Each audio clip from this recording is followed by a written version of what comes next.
호세아 마지막 시간입니다. 호세아 14장 1절부터 9절에 있는 말씀을 살피도록 하겠습니다. 이 호세아서 14장은 1절부터 9절까지 전부 요절입니다. 오늘 말씀 봉독은요 1절 2절만 봉독을 하고요 나머지는 함께 살펴보면서 말씀을 상고하도록 하겠습니다. 1절입니다. 이스라엘아 내 하나님 여호와께로 돌아오라. 네가 불의함으로 말미암아 엎드러졌느니라. 너는 말씀을 가지고 여호와께로 돌아와서 아뢰기를 모든 불의를 제거하시고 선한 바를 받으소서.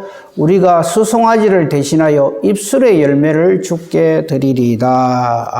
아멘. 오늘 생각해 볼 제목의 말씀은 여호와의 계획입니다. 여호와 하나님께서 어떤 계획을 가지고 계시는가 하는 것을 오늘 소개하고 은혜를 나누기를 원합니다. 한마디로 이야기하면 우리를 향하신 하나님의 계획은 저주가 아니라 회개와 회복이다 하는 겁니다. 복음이죠. 우리가 호세아서를 보면서 얼마나 이렇게 마음이 답답하고 어떻게 이 이스라엘 백성들은 이렇게 하나님 앞에 불순종하는가 그렇게 생각을 해왔잖아요. 그리고 이 호세아서에 대해서 오늘 마지막 시간이니까 전체적으로 한마디로 말씀을 드리면 선지자 호세아에게 하나님은 고멜이라고 하는 이 말도 안 되는 여자하고 결혼을 하라 그래요. 아주 그냥 음녀로서 호간한 여잔데 온 이스라엘이 손가락질하는 여자하고 가정을 이루려 한단 말이죠. 이게 말이 아니잖아요. 근데 호세아 순종을 합니다. 근데 우리는 이걸 보고 야, 호세아 정말 대단한 하나님의 선지자다. 저런 여자하고 결혼하라 한다고 어떻게 참 우리로서는 도저히 상상을 못하는데 하나님의 말씀이니까 호세아는 역시 선지자라서 하나님 말씀에 순종한다. 이래 보면 안 됩니다. 호세아에게 고멜을 주시면서 혼인을 해서 가정을 이루라 하는 이거는 이거하고 똑같아요. 호세아와 고멜의 관계는 우리 하나님과 우리의 관계와 똑같은 거예요. 그러니까 호세아가 말도 아닌 이 여자 고멜을 아내로 맞이하는 것처럼 우리 주 신랑 되신 예수님께서 말도 아닌 우리를 신부로 삼아주시는 것과 똑같아 이 말입니다. 그러니까 그 옛날 호세아는 참 아주 영 아닌 음녀하고 결혼하라는데도 이렇게 순종을 했네. 이게 말하려고 하는 주제가 아니다 이 말이에요. 역시 호세아는 순종을 잘해. 이 말을 하려고 하는 게 아니란 말이에요. 무슨 말씀인지 이해가 되시죠? 그러니까 이 호세아서에 이 전체 말씀하시고자 하는 게 뭐냐면 우리는 고멜과 같은 아주 아닌 존재인데 이런 우리를 신랑 되신 예수님을 보내셔서 정결한 신부 삼아 주시는 이것이 하나님의 계획이다 이 말입니다. 모든 성경의 주제가 성경을 통한 하나님의 우리를 향하신 계획이 전부 그런 것입니다. 그래서 하나님의 계획은 우리를 향하신 하나님의 계획은 멸망, 심판, 저주 이게 아니고 구원이다 이 말이죠. 은혜를 베푸시는 것이다. 이거 꼭 명심 또 명심하셔야 합니다. 그래서 오늘 본문 말씀을 보면 하나같이 다 감사가 넘치는 말씀들이에요. 완전히 이 14장은 앞에 1장부터 13장까지의 그 형편없는 이스라엘의 모습이 아니라 하나님으로부터 회복된 이스라엘의 모습이 14장에 쫙 펼쳐집니다. 오늘 그걸 살펴볼 거예요. 우선 이것부터 봅시다. 요한복음 10장 10절 말씀에 이런 말씀이 있죠. 좀 전에 제가 드린 말씀을 아주 요한 사도가 하나님 뜻을 받들어서 이렇게 말씀하셨어요. 도둑이 오는 것은 도둑질하고 죽이고 멸망시키는 거죠. 그렇잖아요. 도둑놈 하는 짓이 저거잖아요. 사탄 마귀가 우리에게 하는 짓이 또 저런 겁니다. 그러나 내가 온 것은 여기서 나는 예수님입니다. 예수님이 오신 것은 예수님의 양 대신 우리로 하여금 생명을 얻게 하고 더 풍성히 얻게 하려고 한다. 이 말씀 잘 아시죠? 그죠? 요절이잖아요.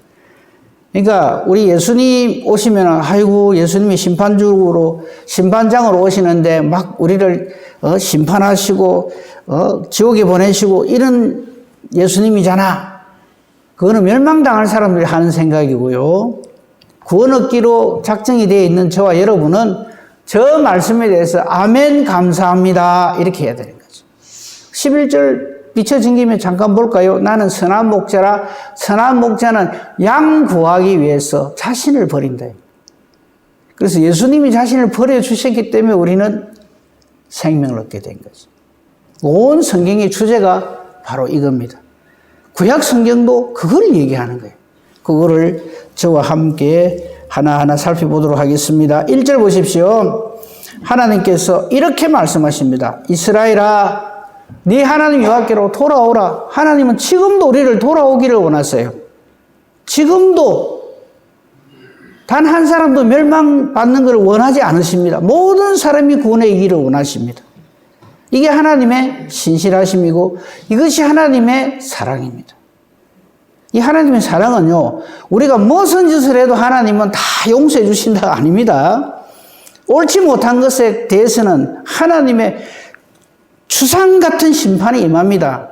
그런데 우리를 향한 하나님의 계획은 우리가 멸망당하기를 원하시는 게 아니라 돌아와서 회복되기를 원하시는 것이 하나님의 계획이다, 뜻이다 이겁니다. 네가 불의함으로 말미암아 엎드려졌는데 돌아올 때 그냥 돌아오라 했으니까 뭐 끄떡끄떡 아무 생각 없이 돌아오면 안 되고요. 2절입니다. 말씀 붙들고 돌아와야 합니다. 너는 말씀을 가지고 여호와께로 돌아와야 합니다. 그 약속의 말씀입니다. 언약입니다. 구원 주시기로 약속하신 이 말씀 붙들고 우리는 나오는 거죠. 이 말씀이 누구예요? 예수님. 이 구원의 말씀이 그대로 이걸 이루기 위해서 육신이 되어서 우리 가운데 오신 분이 예수님이란 말이에요. 그러니까 저기 나는 말씀을 가지고 여호와께 돌아오라 하는 이 말은 예수님 붙들고 예수님 안에 있으면서 예수님을 소유하고 예수님을 품에 품고 예수님으로 돌아오라 이 말입니다. 모든 불의를 제거하시고 선한 바를 받으소서. 지금까지 이스라엘 백성들은요, 아주 이 수송아지를 대신하여 입술에 열매를 주게 드린다. 이 말이 무슨 말이냐면, 이스라엘 백성들은 하나님 안 믿어요. 전심으로 안 믿으면서 믿던 습관은 있어가지고, 절기되면 와가지고 손아 잡고, 자, 그럼 다음 6월절에 봅시다. 이런 식이다, 이 말이죠. 오늘날 우리도 그렇게 할 수가 있어요. 주일날 교회 와서 예배 1시간 딸랑 드려놓고, 예수 다 믿었다, 이거죠. 내 할 짓 다 했다, 이거죠. 근데 열심히 먹고 살아야 되니까 예수님 없는 삶을 그렇게 사는 거죠. 이제는 안 그런다는 거죠. 수송아지를 대신하여 입술의 열매를 드립니다. 그 다음 보십시오. 저렇게 할 때 어떤 일이 벌어지는가? 지금까지 이스라엘의 모습하고 전혀 다른 모습을 보입니다. 그게 3절입니다. 우리가 아수르의 구원을 의지하지 아니하겠습니다. 놀랍잖아요. 좀 전까지 어땠어요? 아수르 막 두려워하고 아수르를 의지하고 아수르 안 되면 애굽 의지하고 이랬단 말이죠. 바알 아셀에 의지하고. 근데 이제는 안 그런다는 거죠. 말씀 붙드니까 이제는 아수르의 구원을 의지하지 아니하고 말을 타지 아니하고 말을 탄다는 말은 군림하고 우리가 막 뭐나 된 것처럼 그 예수님 없는 사람들 모습을 보십시오. 저거 못해가 안달입니다. 말을 못해서 안달이에요. 말은 힘을 상징을 하고 권력, 권세를 상징하거든. 그거 안 하겠다는 거죠. 다시는 우리의 손으로 만든 것을 향하여 우상이죠. 너희 우리의 신이라 하지 아니하겠다. 완전히 회복되는 거죠. 그죠? 주로 말미암아 긍휼을 얻은 고아가 주로 말미암아 얻는 것처럼 우리가 지금까지 하나님을 아버지라 불러야 될 우리가 아버지 없는 고아와 같은 그런 모습으로 살았는데 이제는 정말 하나님을 섬기겠습니다. 이렇게 말하는 거죠. 이것이 변화된 모습입니다. 4절 역시 마찬가지죠. 내가 그들의 반역을 고치고 기쁘게 그들을 사랑하리니 나의 진노가 그에게서 떠났음이니라. 아멘. 저게 구원입니다. 하나님께서 우리를 고쳐주시고 우리를 사랑하시고 하나님의 진노의 대상에서 하나님의 긍휼의 대상, 은혜의 대상, 사랑의 대상이 되는 것. 이거에 예수 믿는 거죠. 그렇죠? 이 모든 일들은 언제 일어나는가 하면요. 뭐 중간 과정 다 그냥 생략하겠습니다. 다 생략하고요. 고린도서 5장 17절 말씀만 띄워주세요. 거기 보면 이렇게 회복된 자의 그 절대 근거가 바로 저겁니다. 누구든지 그리스도 안에 있으면 이겁니다. 그래서 아까 말씀 가지고 하나님 앞에 나온다 했죠. 예수 그리스도 안에 있으면 그 사람이 바로 새로운 피조물입니다. 우리가 뭐 복장을 고치고 전에는 내가 요래 못됐는데 이제 조금 좀 개가 천선해가지고 좀 훈련 쌓아가지고 이렇게 내가 인격이 좀 변화돼가지고 세상의 종교들은 다 그걸 요구합니다. 근데 예수를 믿는다는 것은 바로 저걸 말합니다. 그리스도 안에 있는 겁니다. 새로운 피조물이 되는 겁니다. 나는 죽는 겁니다. 내 안에 그리스도께서 사시는 겁니다. 이 비밀을 모르면 자꾸 엉뚱한 소리를 해요. 그래도 우리가 할 도리가 아니습니까? 자꾸 이런 소리를 해요. 할 도리란 딱 하나입니다. 말씀 순종. 믿음은 하나님의 말씀을 듣는 데서부터 나거든요. 하나님의 말씀을 하나님 뜻대로 듣는 그 사람. 그 사람에게 저런 놀라운 역사가 일어납니다. 그죠? 그 사람이 바로 이전의 모습이 완전히 없어지고 놀라운 새로운 피조물이 되는 거예요. 저걸 거듭난다 그러죠. 예수님이 니고데모 만나가지고 거듭나지 아니하면 하나님 나라 못 본다 하는 말이 저 말입니다. 그러니까 우리는 니고데모쯤 되면 뭐 다 된 사람 아이가 이렇게 생각하는데 천만에요.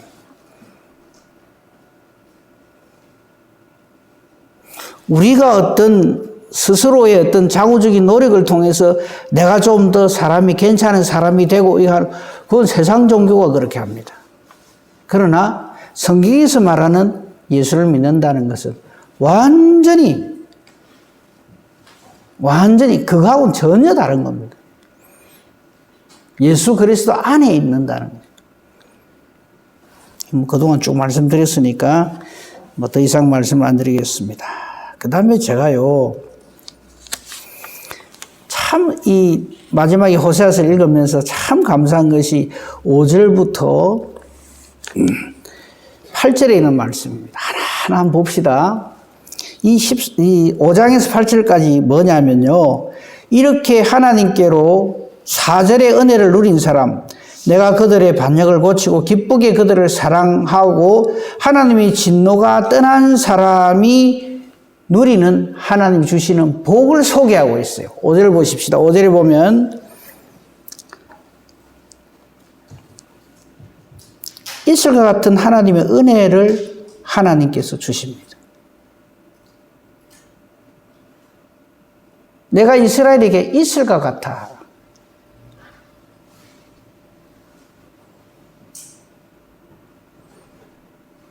식물에게 있어서 이슬은 절대적으로 필요한 거죠. 물, 수분. 이스라엘에게 바로 이슬과 같은 그런 은혜를 베풀어 주시는 거예요. 그 결과 어떻게 됩니까?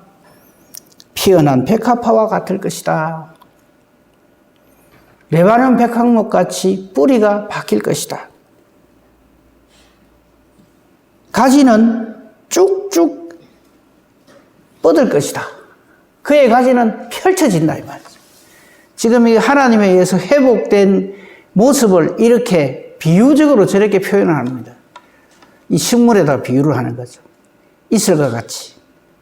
그죠? 이슬과 같이. 가지가 쭉쭉 펼쳐진다. 백향목의 뿌리와 같이 깊이 뿌리가 내리게 된다. 그 다음에 감람나무의 아름다움을 가지게 될 것이다.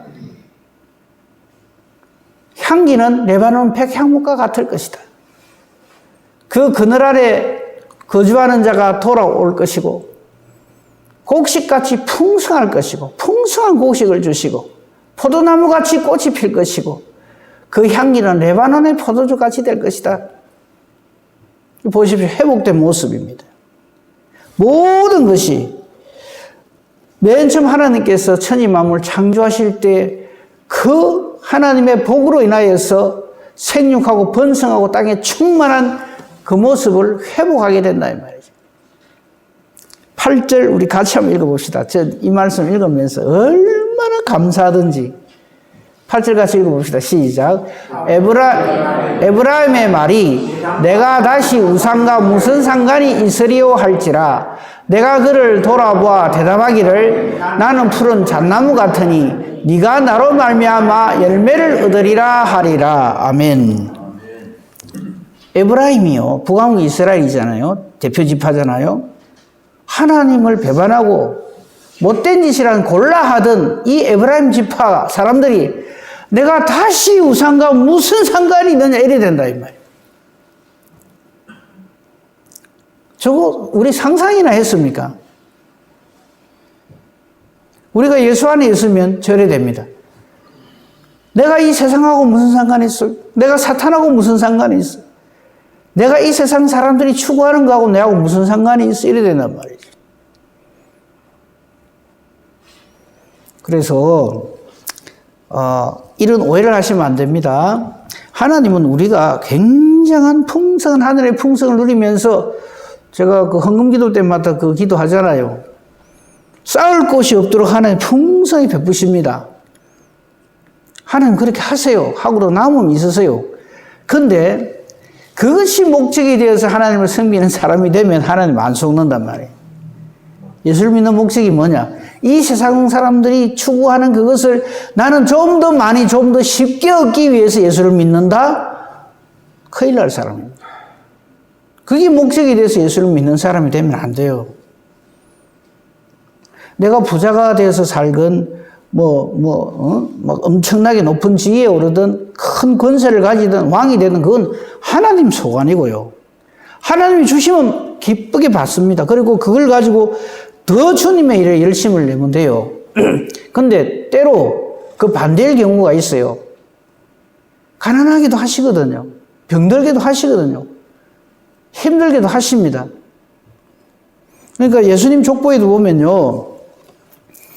그 다윗 왕부터 그 바벨론 포로로 잡혀갈 때까지의 그 예수님 족보의 그 남자들은 전부 왕들 이름입니다.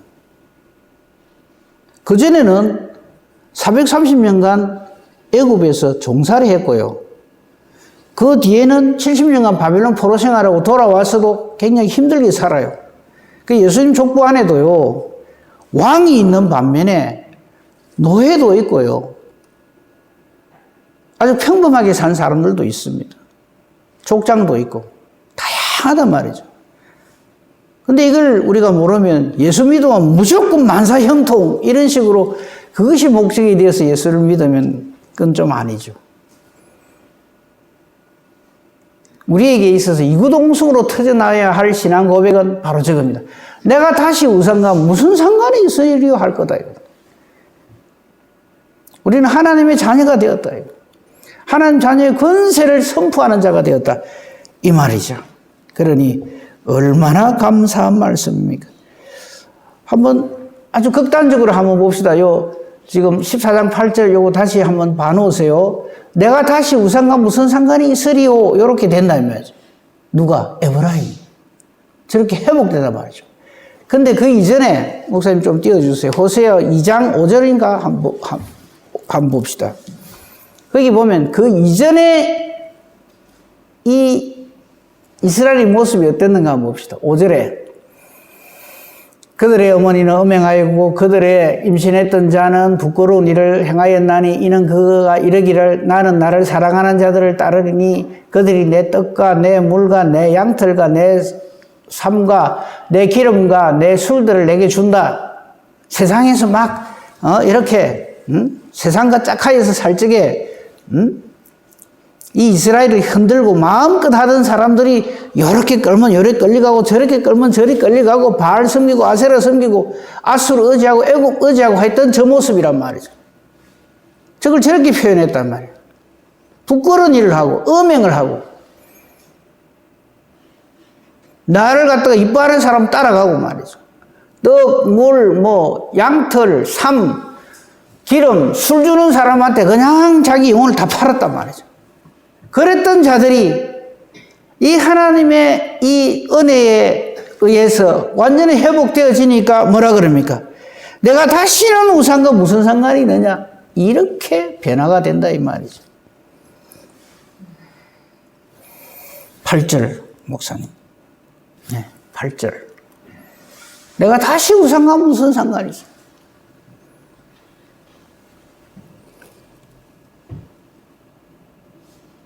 근데 이 놀라운 은혜는요,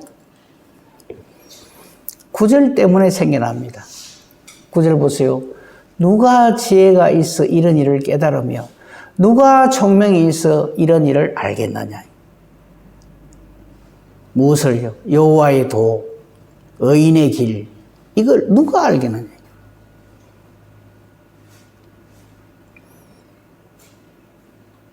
이 지혜는 하나님으로부터 주어지는 것입니다. 우리가 이제 잠언이나 전도서에 보면 지혜란 말이 많이 나옵니다. 그걸 자꾸 지혜를 갖다가 인간편에서 생겨나는 어떤 노련함, 지식, 이렇게 탁월함 이런 걸로 해석을 하면 안 됩니다. 예수 그리스도를 말합니다. 그러니까 전도서나 잠언에 나오는 지혜는 전부 예수님을 상징을 하는 겁니다. 그 보면은 잠언이나 전도서 앞으로 여러분 그런 성경을 보실 적에 보셔야 될 게 그 성경에 보면 지혜로운 여인이 있고 지혜로운 여인이 있고 음탕한 여인이 있어요. 지혜로운 여인은 예수님을 의미하고요. 음탕한 여인은 바로 사탄을 의미하는 겁니다.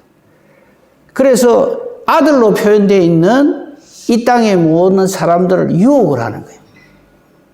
그 음녀가 유혹한다는 말이 그 전도서나 잠언에 많이 나오거든요. 그게 뭐냐면 사탄이 우리를 공격을 하는 거예요. 반면에 지혜로운 여인, 그래서 성경에도 그 말 나오잖아요. 그 마지막 편에 보면은 누가 지혜로운 여인을 얻겠느냐, 누가 예수님을 만나서 구원에 이르는 자가 되겠느냐, 이런 말을 하는 거거든요. 그 성경을 그렇게 해석을 해야 합니다. 이 지혜는 바로 예수님을 말한다 하는 겁니다. 이제 좀 전체적으로 좀 정리를 말씀 몇 가지를 통해서 살펴보도록 하겠습니다.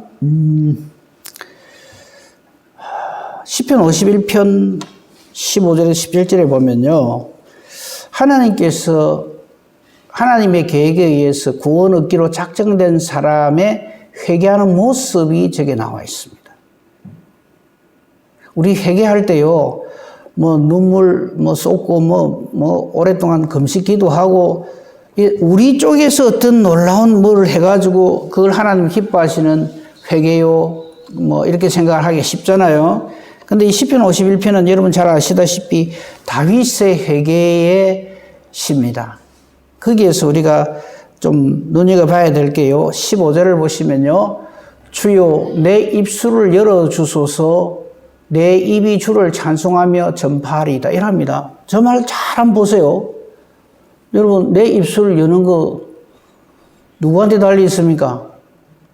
우리는 나한테 달리지, 내 입 갖고 내가 말하는데 이러거든요. 아닙니다. 입이 있다고요.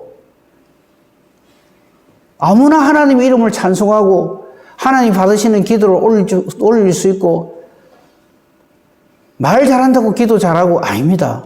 저거 잘 보세요. 주님, 내 입술을 열어주십시오. 이렇게 합니다. 전적으로 내 회개의 주도권이 전부 하나님께 있다 이 말입니다. 내 입이 주를 찬송하며 전파하리다. 내가 주님을 찬송하고 내가 주의 이름을 전가하는 이것도 하나님께서 내 입을 열어주실 때 가능하다 이 말입니다. 우리 마준희 집사님이 주일마다 주로 찬양을 하잖아요. 음성이 좋아서 자꾸 찬양한다고 생각하면 안 돼요. 하나님 내 심령을 어루만져 주시고 고쳐주셔서 나로 하여금 하나님을 찬양하고자 하는 이 귀한 은사를, 이 귀한 은혜를 내게 주셔서 내가 찬양한다. 그런 마음으로 찬양할 줄로 믿습니다. 우리가 모든 주일을 할 때도 그렇게 해야 됩니다. 그 다음 보십시오. 놀라운 말을 합니다. 주께서는 제사를 기뻐하지 아니하신다 그래요. 제사가 뭡니까? 하나님께 예배드리는 거죠.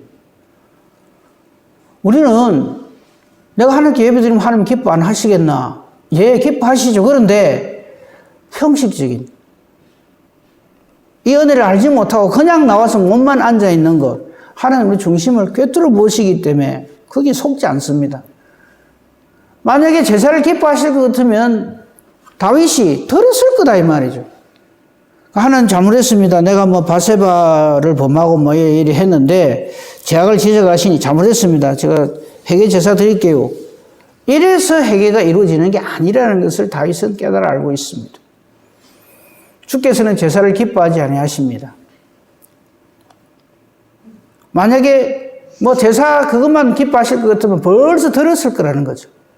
주는 번제를 기뻐하지 아니하십니다. 우리가 그냥 예배 시간에 와서 앉아있는 걸 가지고 내가 예수 잘 믿었다, 다 믿는다 이렇게 생각하시면 안 된다는 겁니다. 17절이 결정탑니다. 주께서는 하나님께서 구하시는 제사는 상한 심령입니다. 내가 하나님 앞에 죄를 얻었습니다 이겁니다. 탕자의 그 비유 아시죠? 탕자가 자기가 잘못한 걸 깨달아 알고 왔잖아요. 아버지 아들이라 일컬음을 감당치 못하겠나이다 이러고 오잖아요. 그 아버지가 용서해 주니까 그 다음 아침부터 그냥 맞다 내가 참 이 집의 아들이었지. 그러니까 야 세수물 또 와라 이래서 하면 그건 끝이다 이 말이에요. 하나님 우리 중심을 보세요. 우리 껍데기를 보시는 게 아니라 껍데기는 사람을 속일 수 있어요. 그러나 하나님은 그런 데 속지 아니하십니다. 하나님이 구하시는 제사는 상한 심령을 원하시는 거예요. 그 다음에 보십시오. 하나님의 상하고 통회하는 마음을 주께서 멸시하지 아니하시리다 하고요. 다윗이 한 유명한 표현 중에 하나가 있죠. 그 시편 51편 중에 내 마음에 이 회개하는 마음을 창조해 달라고 표현을 합니다. 하나님으로만 주어지는 것이다 이 말이죠. 바로 그런 예배를 하나님 기뻐하시는 거예요. 저 말씀하고 연결되는 말씀이 요한복음 4장입니다. 예수님께서 사마리아 수가성 여인에게 예배란 이런 것이다. 하나님 기뻐하시는 예배, 제사란 이런 것이다 하면서 가르쳐 주신 겁니다. 아버지께 참되게 예배하는 자들은 영과 진리로 예배할 때가 온다. 우리 예배 시간마다 항상 묵상하는 게 그거죠. 아버지께서는 자기에게 이렇게 예배하는 자, 어떻게 예배하는 자요? 예배하는 자가 영과 진리로 예배하는 사람. 성령으로 충만하여 진리는 하나님의 말씀을 말합니다. 하나님의 말씀은 진리니이다. 그래서 우리가 예배 드릴 적에요. 항상 성령으로 충만하여 하나님의 말씀을 의지해서 말씀 붙들고 드리는 예배가 돼야지 그냥 몸만 끄떡끄떡 와가지고 오늘 참석했다. 이게 하나님 받으시는 예배가 아니라는 거죠.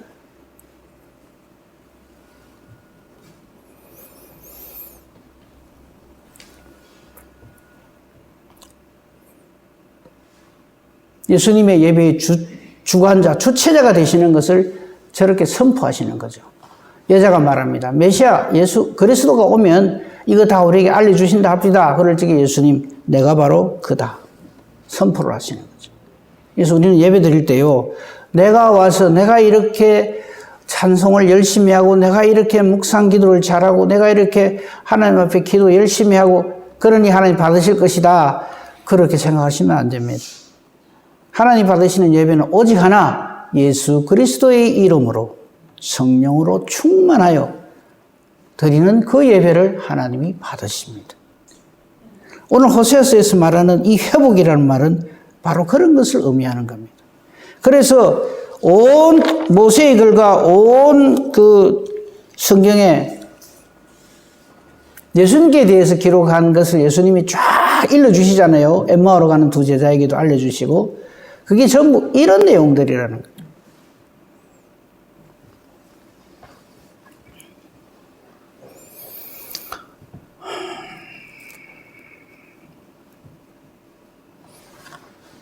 이 말씀만 보고 마치도록 하겠습니다.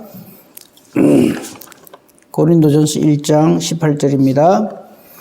그래서 오늘 이 호세아서에서 말하는 이 하나님의 우리를 구원하시려는 이 구원, 그죠? 예수 그리스도를 믿는 믿음이죠. 거기에 대해서 사도 바울은 이렇게 딱 정의를 내립니다. 십자가의 도가, 즉 예수님이 우리의 모든 죄와 허물을 다 감당하시고 대신 죽어 주심으로써 우리가 구원받는 이 도, 이 진리, 이것은 멸망당하는 사람들이 볼 적에는 참 미련해요. 당장 이래 질문을 합니다. 2000년 전에 죽은 33살짜리 이스라엘 청년이 니하고 뭔 상관이 있노? 그럼 여러분 뭐라고 대답하려합니까? 뭔 상관이 있어요? 어제 오늘 죽은 것도 아니고 2000년 전에 저 너무 나라 땅 33살짜리 청년이 정치범으로 몰려갖고 뭐 억울하게 죽은 것까지는 이해를 하겠는데 그의 죽음이 내 모든 죄를 다 사한다? 하나님께서 믿음을 선물로 주시지 않으면요 죽었다 깨어나도 아멘 안 됩니다. 말도 안 되는 소리라고 합니다. 십자가의 도가 멸망하는 자들에게 미련해 보입니다.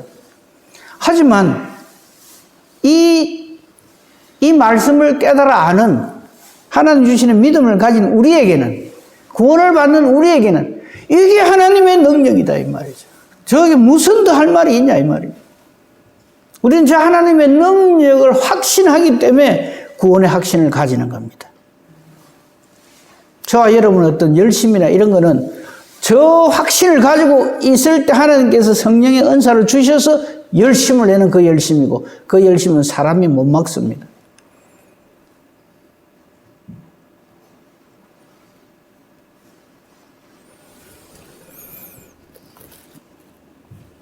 요한복음 1장 12절에 14절 이건 뭐 우리가 만구불변의 진리로 또한 감사하게 생각하죠. 요한복음 1장 12절에 14절에 있는 말씀 우리 너무나 잘 아는 말씀이에요. 여기 다 연결해서 봐야 됩니다. 영접하는 자,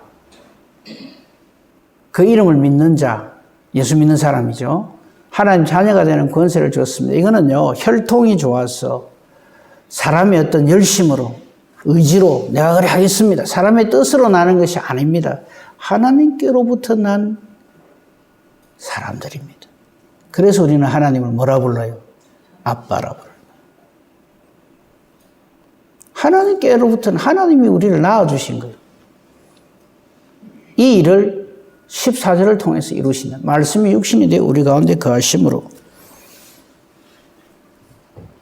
아버지 독생자의 영광으로 그 안에 하나님의 사랑과 하나님의 거룩이 완전 충만해서 예수 안에 있는 사람은 바로 저 하나님의 은혜와 하나님의 진리를 덧입게 되는 거죠. 그래서 구원받는 겁니다. 저 사람은 마귀가 꼼짝을 못해요. 음부의 권세가 이길 수가 없어요. 우리 교회는 이런 교회가 되어야 되고 우리 성도들이 바로 저런 자들로 충만해야 되는 거죠. 그럴 때 그 사람들이 하나님의 일을 하는 겁니다. 세상이 감당하지 못하죠. 이런 은혜와 복으로 충만한 복된 저와 여러분이 되어서 호세아를 통해서 선포되어진 이 회복의 말씀이 그대로 응하여지는 은혜와 복이 저와 여러분에게 충만하기를 우리 주님의 이름으로 축복하며 축원합니다. 아멘. 감사합니다, 하나님. 말씀을 통해서 더욱 확신을 주시니 감사합니다. 이 말씀 안에 거하게 하시고 예수 그리스도 안에 거하게 해주셔서 아니었던 이 이스라엘 백성들이 이 호세아 선지를 통해서 이 하나님의 뜻을 받아 이제 회복되어지는 이 은혜와 복을 우리에게도 허락하여 주심을 감사합니다.